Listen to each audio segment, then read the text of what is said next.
अगर हम बता देते हैं कि तोड़े हैं हम, तो हमको मतलब बहुत ज्यादा मार लगता इसका।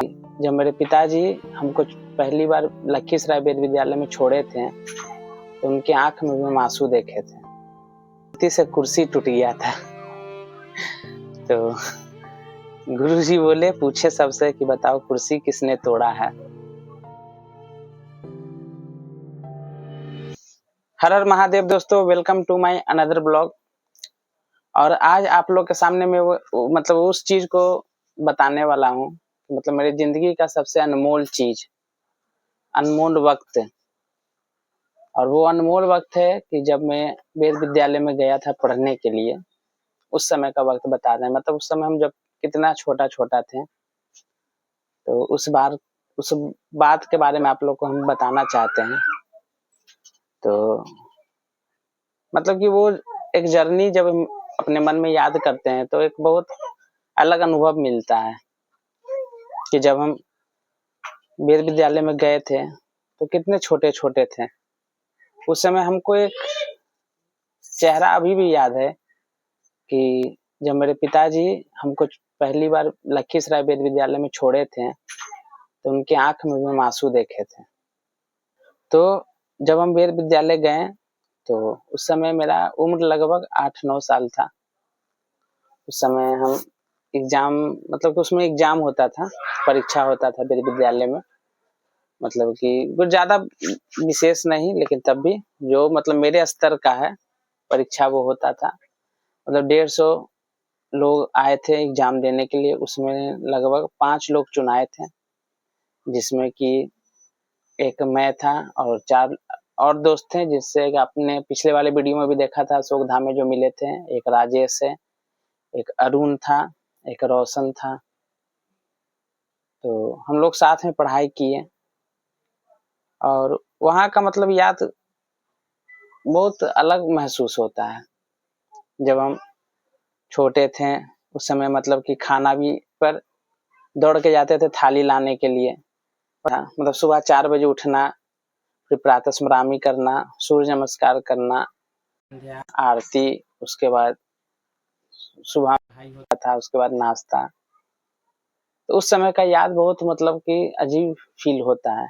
मतलब खुद सोचिए कि उस समय हम खुद छोटे छोटे थे, और उस समय घर परिवार से छोड़ दिया जाता था। कि हम ये नहीं बोलते हैं कि आप किसलिए छोड़ते थे, पढ़ने के लिए ही छोड़ते थे। और मेरे पिताजी का मतलब कि बचपन से इच्छा था कि हम 3 भाई हैं, उसमें एक लोग संस्कृत से जरूर पढ़ाई करें।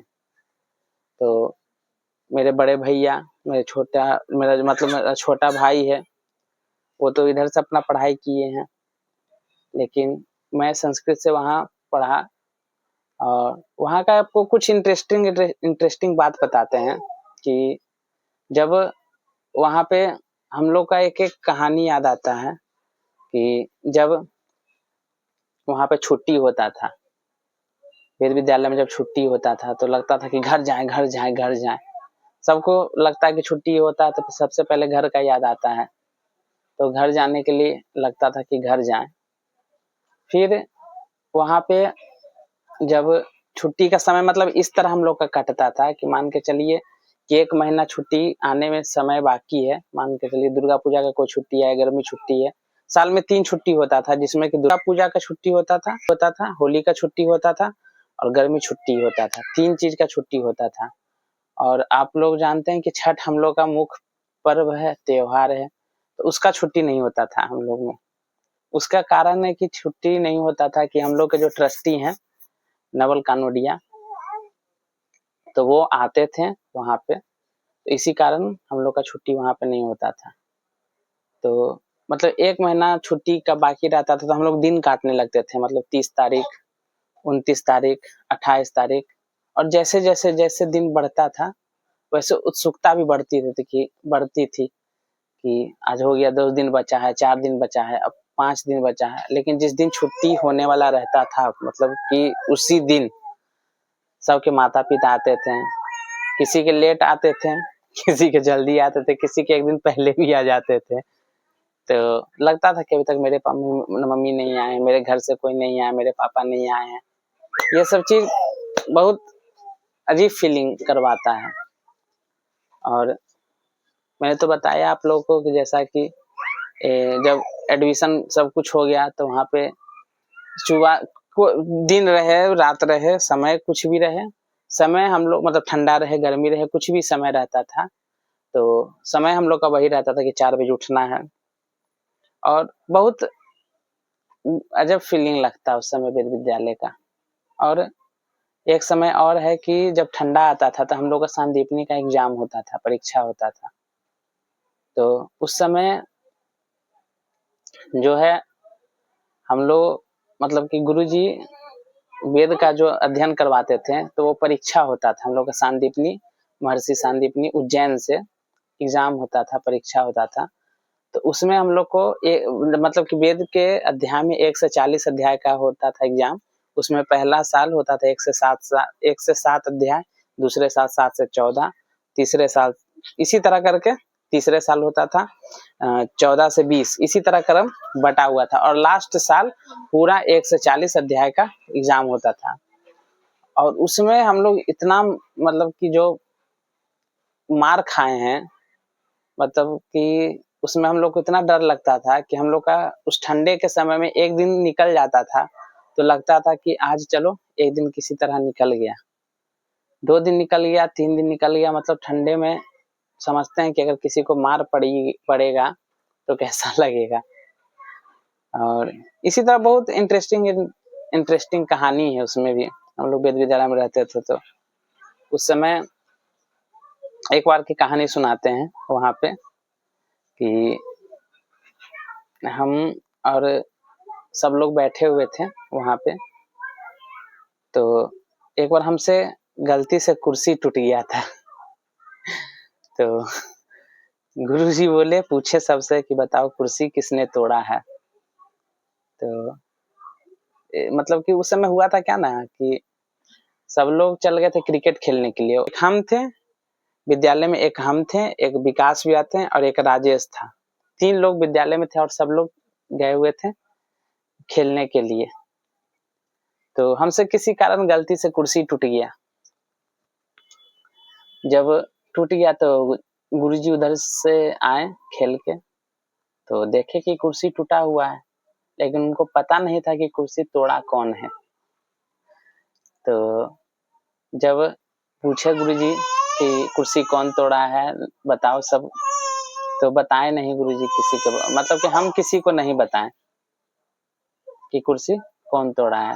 पूछे भी बहुत इधर, मतलब सब बच्चों से पूछे कि बताओ बेटा कौन कुर्सी तोड़ा है, लेकिन कुर्सी अगर हम बता देते हैं कि तोड़े हैं हम, तो हमको मतलब बहुत ज्यादा मार लगता इस कारण हम बताए नहीं थे। तो आपको एक कहानी अच्छा सा सुना रहे हैं कि इसी कारण हम बताए नहीं कि गुरुजी हम कुर्सी तोड़े हैं, क्योंकि हम जानते थे कि जो हमारे गुरुजी थे, अगर हम बता देंगे कि कुर्सी तोड़े हैं तो मारेंगे बहुत। उसी डर के कारण हम कुर्सी नहीं बताने गए कि कुर्सी हम तोड़े हैं। फिर बहुत छानबीन किए लेकिन हम नहीं बताए। फिर उसी दिन क्या हुआ कि जो बड़े गुरुजी, मतलब हम लोग के विद्यालय में 2 गुरुजी थे, एक बड़े गुरुजी एक छोटे गुरुजी। तो बड़े गुरुजी प्राचार्य थे और छोटे वाले आचार्य थे। तो उसी दिन बड़े गुरुजी भी आने वाले थे और उनका रूम नीचे था। तो हम और राजेश दोनों आरती करने जा रहे थे, मतलब पूजा करने जा रहे थे। तो हमको और राजेश को दोनों को बात करते हुए देख लिए थे कि दोनों लोग बात कर रहा है। तो जब ऊपर आए तो बताएं कि देखिए प्राचार्य जी, ऐसा है कि कोई बच्चा कुर्सी तोड़ दिया है, बताया नहीं है अभी तक नहीं बताया है कि कौन कुर्सी तोड़ा है।